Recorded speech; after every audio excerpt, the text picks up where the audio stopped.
بسم اللہ الرحمن الرحیم صلی اللہ علیہ وآلہ وسلم عن ابی ہریرہ رضی اللہ عنہ قال قال رسول اللہ صلی اللہ علیہ وسلم من سلک طریقا یلتمس فیہ علما سہل اللہ بہ طریقا الی الجنہ۔ ابو ہریرہ رضی اللہ تعالیٰ عنہ فرماتے ہیں کہ فرمایا رسول اللہ صلی اللہ علیہ وسلم نے، جو شخص علم کی تلاش میں نکلا، سہل اللہ بہ طریقا الی الجنہ، اللہ تعالیٰ اس کے لیے جنت کے راستوں کو آسان کر دیتا ہے۔ وَمَا اجْتَمَعَ قَوْمٌ فِي بَيْتٍ مِّن بُيُوتِ اللَّهِ، اور جو کوئی قوم کسی اللہ کے گھروں میں سے کسی گھر میں جمع ہوتی ہے، یتلون کتاب اللہ ویتدارسون بینہم الا نزلت علیہم السکینہ، اللہ کے گھروں میں سے کسی گھر میں جمع ہوتی ہے، یتلون کتاب اللہ، کتاب اللہ قرآن مجید کی تلاوت کرتے ہیں اور اس کو آپس میں ایک دوسرے کو پڑھاتے ہیں، الا نزلت علیہم السکینہ،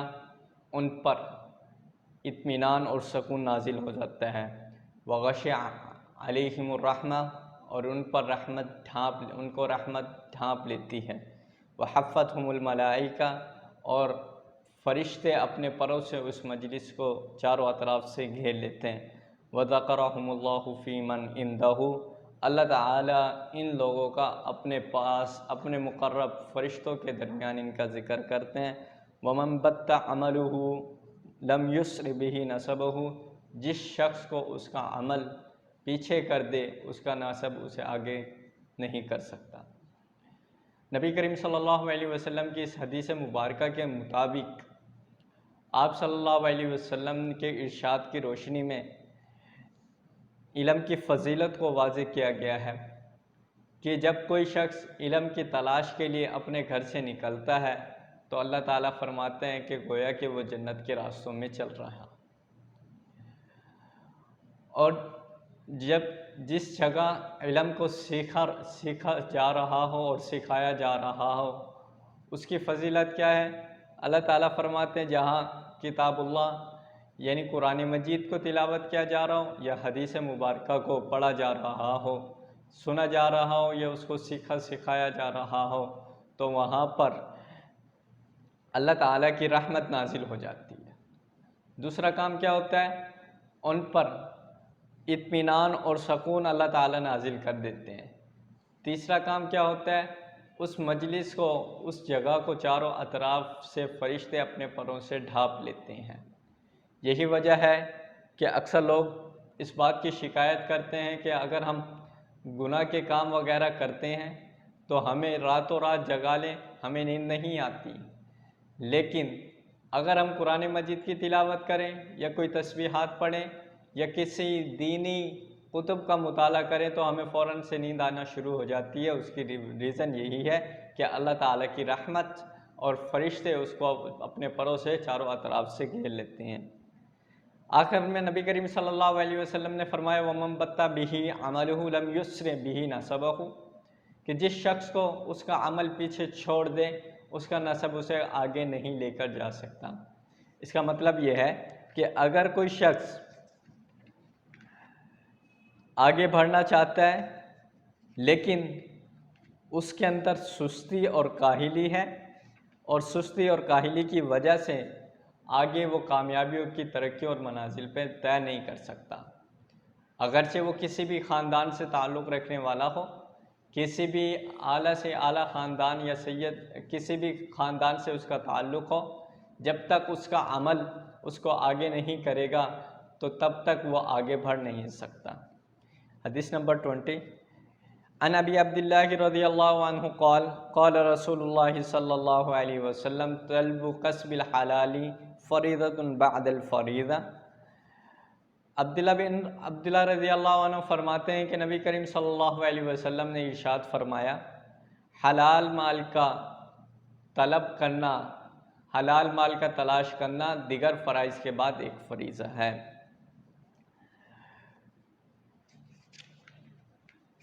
آپ صلی اللہ علیہ وسلم نے اس حدیث مبارکہ کے اندر حلال مال کی فضیلت کو بیان فرمایا ہے، کہ حلال مال کا طلب کرنے والا حلال مال کا طلب کرنا جس طرح دیگر فرائض ہیں، اسی طرح ان فرائض میں سے ایک فرض یہ بھی ہے کہ حلال مال کو کمایا جائے، حلال مال کو کھایا جائے۔ اور حرام مال کے بارے میں نبی کریم صلی اللہ علیہ وسلم نے ارشاد فرمایا کہ جس شخص کا پیٹ یا جسم حرام مال سے پلا ہو، لازم ہے، ضروری ہے کہ وہ جہنم کا ایندھن بنے۔ حدیث نمبر 21،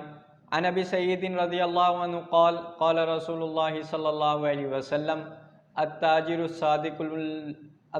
الصادق الامین مع النبیین والصدیقین والشہداء۔ ابی سعید خدری رضی اللہ عنہ فرماتے ہیں کہ رسول اللہ صلی اللہ علیہ وسلم نے ارشاد فرمایا کہ امانت دار تاجر قیامت کے دن نبیوں کے ساتھ، صدیقین سچوں کے ساتھ اور شہداء کے ساتھ ہوگا۔ نبی کریم صلی اللہ علیہ وسلم نے اس حدیث مبارکہ کے اندر امانت دار تاجر کی فضیلت کو بیان کیا ہے کہ امانت دار جس نے تجارت کی اور ایمانداری کے ساتھ تجارت کی، سچائی کو سامنے رکھا اور جھوٹ سے بچا، تو نبی کریم صلی اللہ علیہ وسلم کے قول کے مطابق وہ قیامت کے دن نبیوں کے ساتھ اٹھایا جائے گا، شہداء کے ساتھ، شہیدوں کے ساتھ اٹھایا جائے گا، اور صدیقین سچ بولنے والوں کے ساتھ اٹھایا جائے گا۔ حدیث نمبر 22، عن ابی ہریرہ رضی اللہ عنہ ان رسول اللہ صلی اللہ علیہ وسلم قال اتدرون ما المفلس قیل مفلس فینا من لا درہم له ولا متاع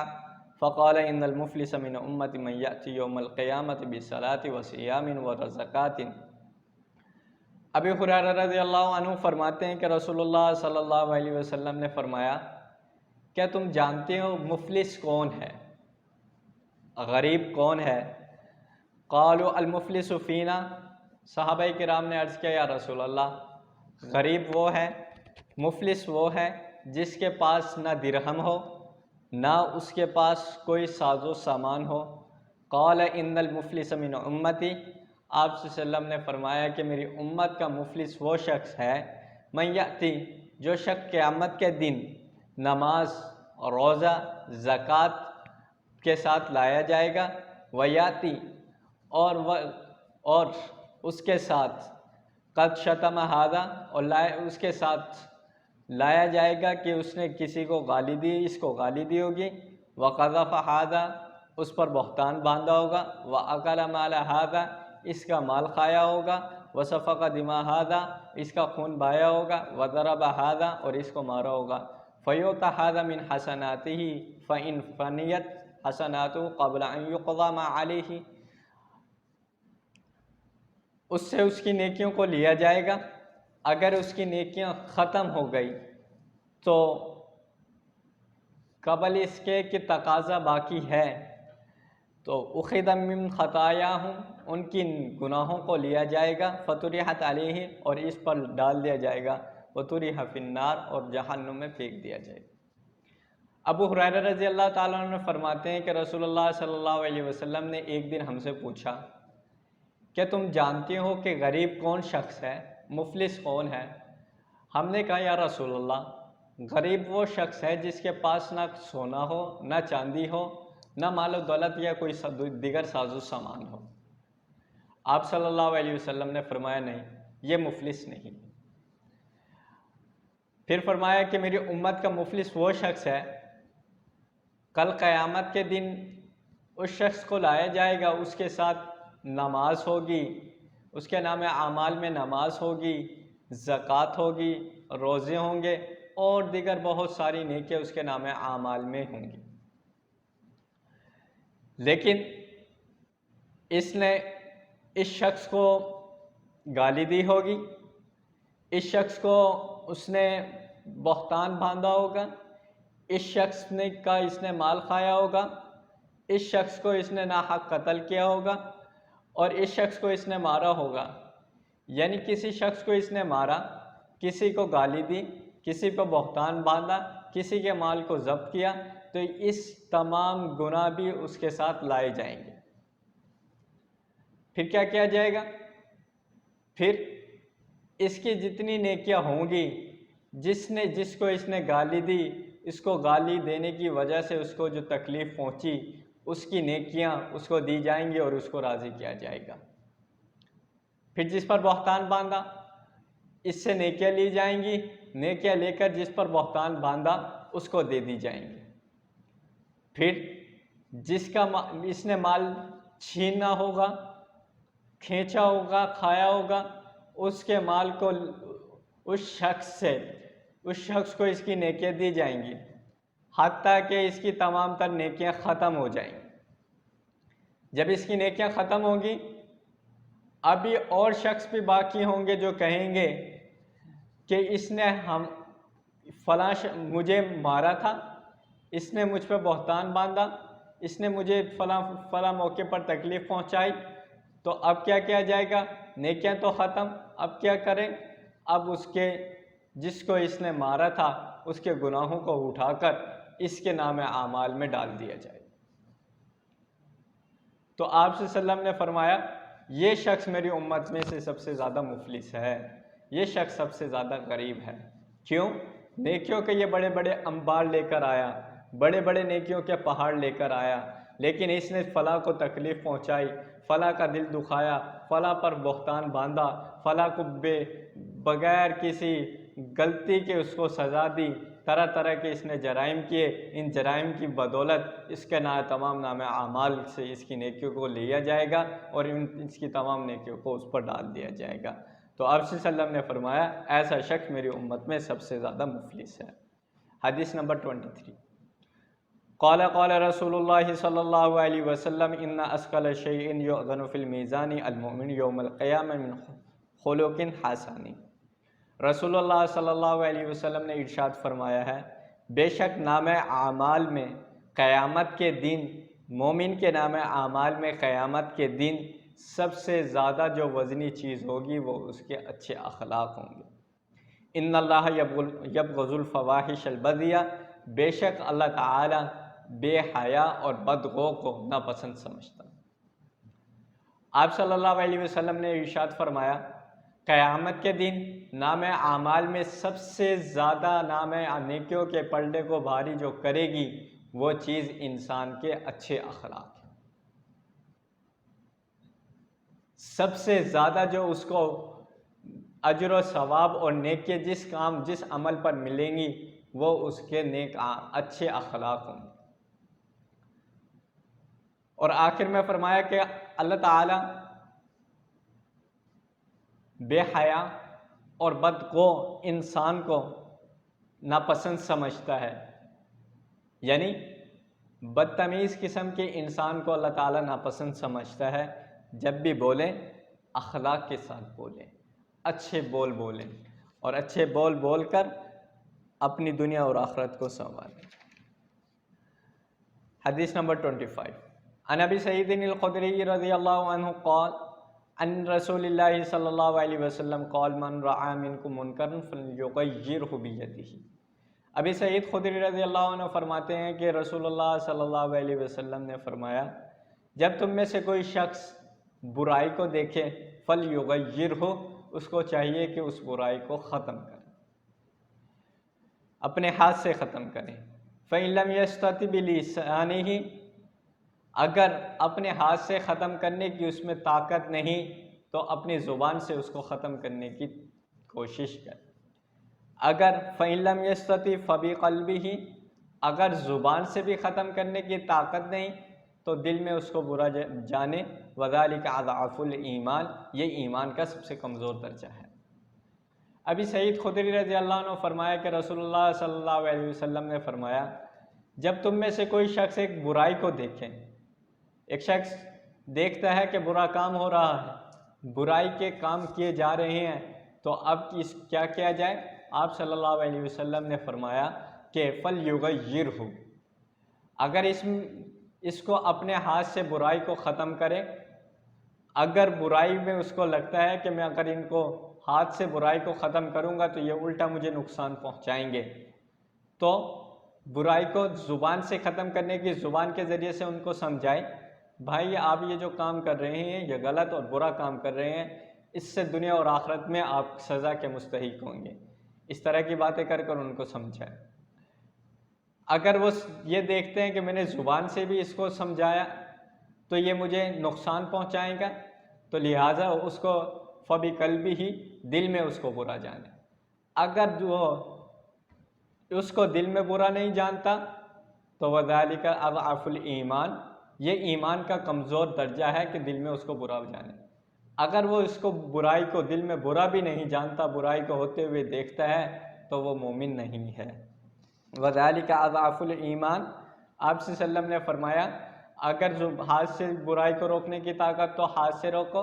اگر ہاتھ سے روکنے کی طاقت نہیں تو زبان سے روکو، زبان سے روکنے کی طاقت نہیں تو دل میں اس کو برا جانو۔ یہ وَذَلِكَ أَضْعَفُ الْإِيمَانِ، یہ ایمان کا سب سے کمزور تر درجہ ہے۔ عن اسامۃ بن زید رضی اللہ عنہ قال قال رسول اللہ صلی اللہ علیہ وسلم یجاء بالرجل یوم القیامہ۔ اسامہ بن زید رضی اللہ عنہ فرماتے ہیں کہ رسول اللہ صلی اللہ علیہ وسلم نے ارشاد فرمایا قیامت کے دن ایک شخص کو لایا جائے گا، فیلقی فی النار، اس کو جہنم میں ڈال دیا جائے گا، فتندلق اقطابہ فی النار، پس اس کی آنتیں آگ کے اندر نکلیں گی، پیٹ سے باہر آگ میں ڈالنے کی وجہ سے پیٹ سے باہر نکلیں گی، فیطحن فیہا، وہ اس میں چکر لگائے گا جس طرح کے کطحن الحمار، جس طرح کے گدھا چکی میں چکر لگاتا ہے، فیجتمع اہل النار، تمام جہنم میں اس کے ارد گرد جمع ہوں گے، فیقولون، کہیں گے اے فلان ما شانک، تمہیں کیا ہو گیا، تمہارا یہ حال کیسا ہے، الیس کنت تأمروننا، کیا تو وہی شخص نہیں جو ہمیں نیکیوں کا حکم دیتا تھا، وتنہونا عن المنکر، اور ہمیں برائیوں سے روکتا تھا، قال، کہے گا کنت آمرکم، میں تمہیں نیکیوں کا حکم دیتا تھا، ولا آتیہ، اور خود نیکی کا کام نہیں کرتا تھا، وانہاکم عن المنکر، اور تمہیں برائیوں سے روکتا تھا، وآتیہ، اور خود برے کام کرتا تھا۔ آپ صلی اللہ علیہ وسلم نے فرمایا قیامت کے دن ایک شخص کو پکڑ کر لایا جائے گا اور اس کو اوندے منہ جہنم میں ڈال دیا جائے گا۔ جیسے ہی اس کو جہنم میں ڈالیں گے، فرشتے جہنم میں ڈالیں گے تو وہ جہنم کی آگ کے اندر ڈالنے کی وجہ سے اس کے پیٹ کی تمام تر آنتیں اس کے جسم سے باہر آ جائیں گے، اور پورے جہنم میں اس طرح چکر لگائے گا جیسا کہ گدھا چکی کے ارد گرد چکر لگاتا ہے۔ لوگ اس شخص کے ارد گرد جمع ہوں گے اور جمع ہو کر کہیں گے اے فلاں، تمہارا یہ حال یہ جہنم میں کس کیفیت، کس عمل کی وجہ سے ہوتا۔ پھر لوگ کہیں گے اے فلاں، ہاں تو وہی نہیں جو ہمیں دنیا کے اندر نیکیوں کا حکم دیتا تھا اور برائیوں سے روکتا تھا۔ کہے گا ہاں، میں وہی شخص ہوں جو تمہیں دنیا میں نیکیوں کا حکم کرتا تھا لیکن خود نیکی کا کام نہیں کرتا تھا۔ میں تمہیں دنیا کے اندر برے کاموں سے روکتا تھا، وہ آتی ہی، اور میں خود برے کام کرتا تھا۔ تو ہر شخص اپنے گریبان میں جا کے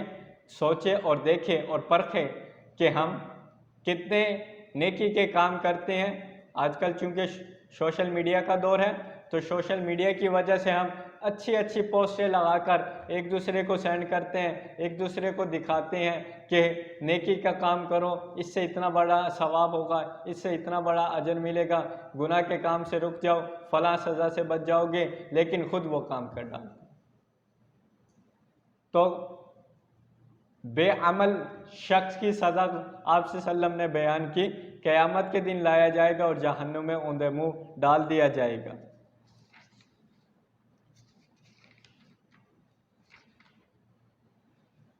حدیث نمبر 29، عن عبداللہ بن عمر رضی اللہ عنہ قال قال رسول اللہ صلی اللہ علیہ وسلم عبداللہ بن عمر رضی اللہ تعالیٰ عنہ فرماتے ہیں کہ رسول اللہ صلی اللہ علیہ وسلم نے فرمایا الا کلکم راعین، کہ خبردار تم میں سے ہر ایک نگہبان ہے، حفاظت کرنے والا ہے، وکلکم مسئول عن رعیتہ، تم میں سے ہر ایک شخص کو اس کی رعایا کے بارے میں سوال جواب ہوگی، پوچھ گچھ ہوگی۔ فالامام الذی علی الناس راعین، پس امام جو لوگوں کو نمازیں پڑھاتا ہے وہ راعین نگہبان ہے، وہو مسئول عن رعیتہ، وہ وہ مسئول عن رعیتہ، اپنی رعایا کے بارے میں اس سے سوال کیا جائے گا۔ والرجل راعٍ علی اہل بیتہ، اور آدمی اپنے گھر کا نگہبان ہے، وہو مسئول عن رعیتہ، اس سے اس کے گھر کے بارے میں سوال جواب ہوگا۔ والمرأۃ راعیۃ علی بیت زوجہا، عورت اپنے شوہر کے گھر کی نگہبان ہے، وولدہ، اور اپنی اولاد کی، وہو مسئول عن رعیتہ، اور اس سے سوال جواب ہوگا اس کی رعایا کے بارے۔ وعبد الرجل راعٍ علی مال سیدہ، اور آدمی اپنے غلام اپنے آقا کے مال کا نگہبان ہے، حفاظت کرنے والا ہے، اور اس سے اس کے مالک کے اور اس سے اس کے بارے میں پوچھ گچھ ہوگی۔ الا فکلکم راعٍ، خبردار تم میں سے ہر ایک نگہبان ہے اور ہر ایک سے اس کی رعایا کے بارے میں سوال کیا جائے۔ عبداللہ بن عمر رضی اللہ تعالیٰ فرماتے کہ رسول اللہ صلی اللہ علیہ وسلم نے ارشاد فرمایا تم میں سے ہر ایک نگہبان ہے، حفاظت کرنے والا ہے، تم میں سے ہر ایک سردار ہے اپنے۔ فالامام الذی، پس حاکم اپنی رعایا کے بارے میں سوال، کل قیامت کے دن اس سے سوال جواب ہوگا، اس نے اپنی رعایا کا کتنا خیال رکھا ہے، اپنی عوام کا اس نے کتنا خیال رکھا ہے، کتنی عوام بھوک اور پیاس کی وجہ سے مری، کتنی عوام اس کی پریشانیوں اور مشکلات کے حالات سے گزری، اس سے اس کے بارے میں کل قیامت کے دن سوال و جواب ہوگا، پوچھ گچھ ہوگی۔ دوسرا، آدمی اپنے گھر کا نگہبان ہے، سربراہ ہے، اور قیامت کے دن اس کی سربراہی کے بارے میں سوال جواب ہوگا۔ جیسے کہ والد باپ ہے، باپ اپنے اولاد کے اور بیوی کے بارے میں اس سے کل قیامت کے دن سوال جواب ہوگا کہ بیوی کے حقوق ادا کیے یا نہیں کیے، اولاد کے حقوق ادا کیے یا نہیں کیے، اگر کیے ہیں تو اچھی بات، اگر نہیں کیے تو تمہیں ان کے حقوق کا سوال و جواب پوچھ گچھ ہوگی۔ اور اسی طرح عورت اپنے شوہر کے گھر کی نگہبان ہے کہ اس کے شوہر کے مال کے بارے میں اس سے پوچھ گچھ ہوگی کہ تم نے اپنے شوہر کے مال کو ضائع کیا ہے یا اس کی حفاظت کی ہے۔ اور اسی طرح اس کے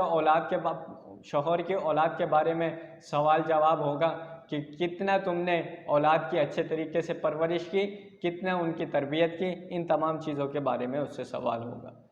اسی طرح غلام، نوکر اپنے آقا اور مالک کے مال کے بارے میں کل قیامت کے دن اس سے سوال و جواب ہوگا کہ تم نے مالک کے مال کی حفاظت دیانت داری سے کی یا نہیں کی، اگر دیانت داری سے کی تو اچھی بات، نہیں کی تو تم سے اس کے بارے میں پوچھ گچھ ہوگی، عدالت کے کچہرے میں کھڑا کیا جائے گا۔ الا فکلکم راعٍ وکلکم مسئول عن رعیتہ، تم میں سے ہر ایک نگہبان ہے اور قیامت کے دن اس سے اس کی رعایا کے بارے میں سوال جواب ہوگا۔ حدیث نمبر 30، عن ابی ہریرہ رضی اللہ عنہ قال قال رسول اللہ صلی اللہ علیہ وسلم مثلی و مثل الانبیاء کمثل قصر احسن بنیانہ۔ ابی ہریرہ رضی اللہ عنہ فرماتے ہیں کہ رسول اللہ صلی اللہ علیہ وسلم نے ارشاد فرمایا میری مثال اور مجھ سے پہلے انبیاء کی مثال کمثل قصر، ایک محل کی سی ہے، احسن بنیانہ، اس محل کو اچھا اور خوبصورت انداز اور ڈیزائن سے بنایا گیا ہو، ترک منہ موضع لبنۃ، لیکن اس محل کی دیوار کے اندر ایک اینٹ کی جگہ کو چھوڑ دیا گیا ہو، فطاف بہم نظوار، دیکھنے والے اس محل کو دیکھتے ہیں اور اس کے ارد گرد چکر لگاتے ہیں، یتعجبون من حسن بنیانہ، اور اس کی بناوٹ کو، اس کی تعمیر کو دیکھتے ہوئے تعجب کرتے ہیں، الا الموضع تلک اللبنہ، مگر ایک اینٹ کی وجہ، فکنت انا سددت موضع اللبنہ، پس میں وہی ایک اینٹ ہوں، وختم بہم بنیان، اور میرے ذریعے سے عمارت کو مکمل کیا گیا، وختم بالرسول اور میں ہی آخری رسول ہوں، وفی روایت انا اللبینہ و انا خاتم النبی، اور ایک دوسری روایت میں فرمایا کہ میں وہی اینٹ ہوں اور میں ہی آخری نبی ہوں۔ آپ صلی اللہ علیہ وسلم کی اس حدیث مبارکہ میں آپ صلی اللہ علیہ وسلم کی ختم نبوت کو بیان کیا گیا ہے۔ آپ صلی اللہ علیہ وسلم نے فرمایا میری اور مجھ سے پہلے انبیاء کی مثال ایک محل کی سی، محل کو تعمیر کیا گیا ہو اور اچھے انداز اور ڈیزائن میں اس کو بنایا گیا ہو، اب دیکھنے والے اس محل کو آتے ہیں اور اس کے محل کے ارد گرد چکر لگاتے ہیں اور دیکھ کر کہتے ہیں واہ کیا اشعش، کیا ہی خوبصورت اور کتنا اعلیٰ شاندار محل کو تعمیر کیا گیا۔ لیکن جب ان لوگوں کی نگاہ اس جو ایک اینٹ چھوڑی گئی ہے محل کے اندر اس کو بنایا گیا، لیکن اس کے درمیان جو ایک اینٹ چھوڑی گئی اس کو دیکھتے ہیں اور اس کو دیکھ کر کہتے ہیں کاش کہ اس جگہ پر اینٹ بھی لگا دی جاتی تو محل کو چار چاند لگ جاتے۔ تو آپ صلی اللہ علیہ وسلم نے فرمایا میں وہی اینٹ ہوں، میرے ذریعے سے اس محل کی تعمیر کو بنایا گیا ہے، مکمل کیا گیا ہے، اور میں وہی اینٹ ہوں، وَأَنَا خَاتَمُ النَّبِيِّينَ، اور میں آخری نبی ہوں، میرے بعد کوئی نبی نہیں ہے۔ سورۃ احزاب میں بھی اللہ تعالیٰ نے ارشاد فرمایا مَا كَانَ مُحَمَّدٌ أَبَا أَحَدٍ مِّن رِجَالِكُمْ وَلَكِنْ رَسُولَ اللَّهِ وَخَاتَمَ النَّبِيِّينَ، کہ محمد اور رسول اللہ صلی اللہ علیہ وسلم تم مردوں میں سے کسی کے باپ نہیں لیکن وہ اللہ کے رسول ہیں اور اس کے پیغمبر ہیں۔ حدیث نمبر 33، وعن عمران بن حسین رضی اللہ عنہ قال قال رسول اللہ صلی اللہ علیہ وسلم خیر امت قرنی ثم الذین یلونہم ثم الذین یلونہم۔ عمران بن حسین رضی اللہ عنہ روایت کرتے ہیں کہ فرماتے ہیں کہ رسول اللہ صلی اللہ علیہ وسلم نے ارشاد فرمایا خیر امتی، بہتر امت، بہترین امت میری امت ہے، پھر قرنی ثم الذین یلونہم، اور ان کے بعد بہتر وہ لوگ ہیں جو ان کے بعد ہوں گے، اور اسے بہتر اور بہتر اس کے پھر بہتر کون ہوں گے جو اس کے بعد ہوں گے۔ اس حدیث مبارکہ کے اندر نبی کریم صلی اللہ علیہ وسلم نے فرمایا کہ بہترین امت کون سی امت ہے، سب سے بہترین لوگ کون سے لوگ ہیں، فرمایا کہ جو میرے دور کے لوگ ہیں، یہ سب سے میرا زمانہ ہے، سب سے بہتر قسم کے لوگ یہ ہیں، یعنی صحابہ کرام یہاں سے مراد ہے۔ پھر ان کے بعد جو ہوں گے وہ بہتر ہوں گے، ان کے بعد تابعین کا زمانہ ہے، تابعین بہتر ہوں۔ ان کے بعد کون بہتر ہوں گے، ان کے بعد تبع تابعین کا زمانہ ہے، تبع تابعین کے بعد جو ہوں گے وہ تبع تابعین ہیں، ان کے بعد سب سے بہترین یہی ہیں۔ آپ صلی اللہ علیہ وسلم نے اس حدیث مبارکہ کے اندر یہ ارشاد فرمایا ہے کہ بہترین قسم کا جو زمانہ ہوگا وہ 3 زمانوں پر مشتمل ہے۔ پہلا زمانہ میرا، دوسرا زمانہ میرے صحابہ کا، تیسرا زمانہ تابعین کا، چوتھا زمانہ تبع تابعین کا۔ اس کے بعد جو لوگ ہوں گے وہ ان لوگوں میں بددیانتی، فسق، فجور، گناہ گاری وغیرہ شامل ہو جائے گی، لوگ ایس پرستی میں، بت پرستی میں مبتلا ہو جائیں گے۔ حدیث نمبر 34، عن جابر بن عبداللہ رضی اللہ عنہ قال خطبنا رسول اللہ صلی اللہ علیہ وسلم فی وسط ایام تشریق خطبۃ الوداع۔ جابر بن عبداللہ رضی اللہ عنہ فرماتے ہیں کہ رسول اللہ صلی اللہ علیہ وسلم نے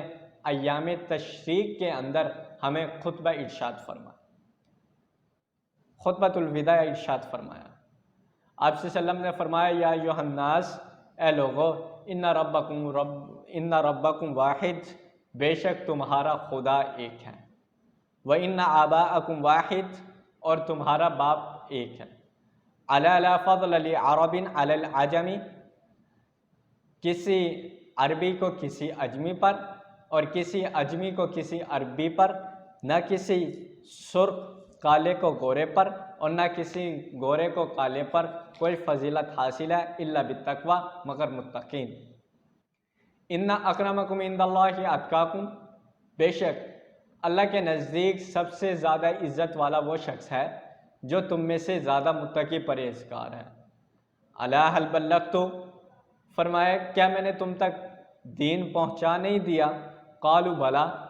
صحابہ نے کہا یا رسول اللہ آپ نے دین کو پہنچا نہیں دیا بلکہ دین کے پہنچانے کا حق ادا کر دیا۔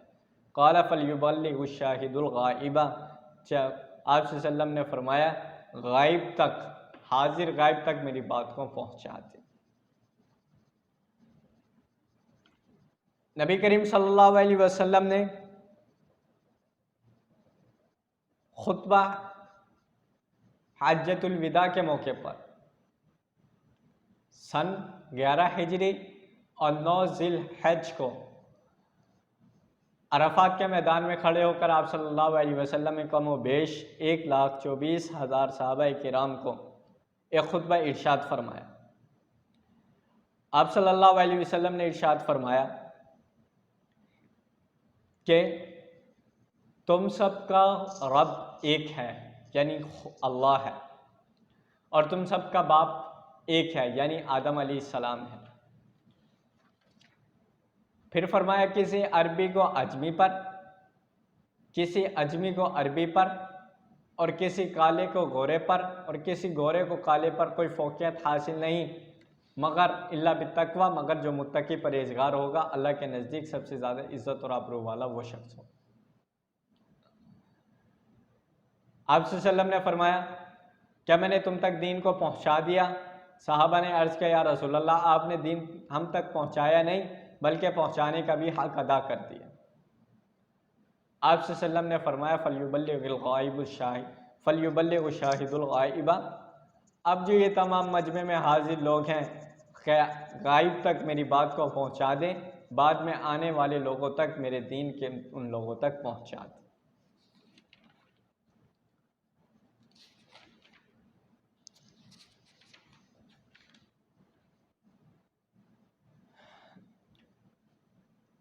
حدیث نمبر 35 عن عمر بن الخطاب رضی اللہ عنہ قال بینما نحن جلوس عند رسول اللہ صلی اللہ علیہ وسلم، عمر بن خطاب رضی اللہ تعالیٰ عنہ فرماتے ہیں کہ رسول اللہ صلی اللہ علیہ وسلم نے بینما نحن جلوس، عمر بن خطاب رضی اللہ تعالیٰ عنہ فرماتے ہیں کہ ایک دن ہم نبی کریم صلی اللہ علیہ وسلم کے ارد گرد موجود تھے، اچانک ایک شخص ہمارے سامنے ظاہر ہوا، شدید بیاض الثیاب، سخت سفید کپڑوں والا، سخت سیاہ بالوں والا، لا یرا علیہ اثر السفر، اور اس کے چہرے پر کوئی سفر کے آثار بھی، ولا یعرفہ منا احد، ہم میں سے کوئی ایک شخص بھی نہیں جانتا تھا، حتی جلسہ، یہاں تک کہ نبی کریم صلی اللہ علیہ وسلم کے پاس آ کر بیٹھ گیا، فاسند رکبتیہ الی رکبتیہ، اپنے گھٹنوں کو نبی کریم صلی اللہ علیہ وسلم کے گھٹنوں کے ساتھ ملا لیا، ووضع کفیہ علی فخذہ، اور اپنے ہاتھوں کو، اپنی ہتھیلیاں آپ صلی اللہ علیہ وسلم کی رانوں پر رکھ لی، وقال یا محمد، اور کہنے لگا اے محمد اخبرنی عن الاسلام، مجھے اسلام کے بارے میں خبر دیجیے۔ فقال رسول اللہ صلی اللہ علیہ وسلم، آپ صلی اللہ علیہ وسلم نے ارشاد فرمایا اسلام یہ ہے کہ تو گواہی دے کہ اللہ کے سوا کوئی عبادت کے لائق نہیں، محمد رسول اللہ صلی اللہ علیہ وسلم اللہ کے بندے اور اس کے رسول ہیں، وتقیم الصلاۃ، تو نماز قائم کر، وتؤتی الزکوٰۃ، زکوٰۃ کو دے، وتصوم رمضان، رمضان کا روزے رکھ، وتحج البیت ان استطاع الیہ سبیلا، اور بیت اللہ کا حج کر اگر تو اس کے طرف جانے کی طاقت رکھتا ہے۔ قال صدقت، کہا آپ نے سچ کہا۔ فعجبنا له يسأل ويصدق، ہم نے تعجب کیا، ہم نے کہا کہ عجیب انسان ہے کہ جو سوال کرتا ہے اور جواب بھی خود دیتا ہے۔ قال اخبرنی عن الایمان، پھر کہنے لگا کہ مجھے ایمان کے بارے میں خبر دیجئے۔ آپ صلی اللہ علیہ وسلم نے فرمایا ان تؤمن باللہ وملائکتہ وکتبہ ورسولہ، کہ تو ایمان لے کر آئے اللہ پر اور اس کے فرشتوں پر، اس کی کتابوں پر، اس کے رسولوں پر، والیوم الآخر، اور آخرت پر۔ وَتُؤْمِنَ بِالْقَدْرِ خَيْرِهِ، اور تم ایمان لے کر آئے اچھی بری تقدیر پر، وَشَرِّ، قَالَ صَدَقْتَ، کہنے لگا آپ نے سچ کہا۔ قَالَ فَأَخْبِرْنِي عَنِ الْإِحْسَانِ، تیسرا سوال، مجھے خبر دیجیے احسان کیا ہے؟ فرمایا کہ ان تعبد اللہ کأنک تراہ، تو اللہ کی عبادت کر گویا کہ اللہ تجھے دیکھ رہا، تو اللہ کو دیکھ رہا ہے۔ فَإِن لَمْ تَكُنْ تَرَاهُ، اگر تیرے دل میں یہ کیفیت پیدا نہ ہو کہ میں اللہ کو دیکھ رہا ہوں، تو اتنا گمان کر تو اللہ کو دیکھ رہا ہے۔ قَالَ صَدَقْتَ، کہنے لگا کہ آپ نے سچ کہا ہے۔ قَالَ فَأَخْبِرْنِي عَنْ أَمَارَاتِهَا، أَخْبِرْنِي عَنِ السَّاعَةِ، مجھے قیامت کے بارے میں خبر دیجیے کہ قیامت کب قائم ہو۔ قَالَ مَا الْمَسْئُولُ بِأَعْلَمَ عَنِ السَّائِلِ، کہا کہ جتنا سوال کرنے والا جانتا ہے اتنا ہی جواب دینے والا جانتا ہے۔ قَالَ فَأَخْبِرْنِي عَنْ أَمَارَاتِهَا، کہا کہ مجھے قیامت کی نشانیوں کے بارے میں خبر دیجیے۔ قَالَ أَن تَلِدَ الْأَمَةُ رَبَّتَهَا، کہا کہ جب تو دیکھے اولاد والدین کی نافرمان ہو جائے۔ وَأَن تَرَى الْحُفَاةَ الْعُرَاةَ الْعَالَةَ رِعَاءَ الشَّاءِ يَتَطَاوَلُونَ فِي الْبُنْيَانِ، تو دیکھے ننگے پاؤں اور ننگے سر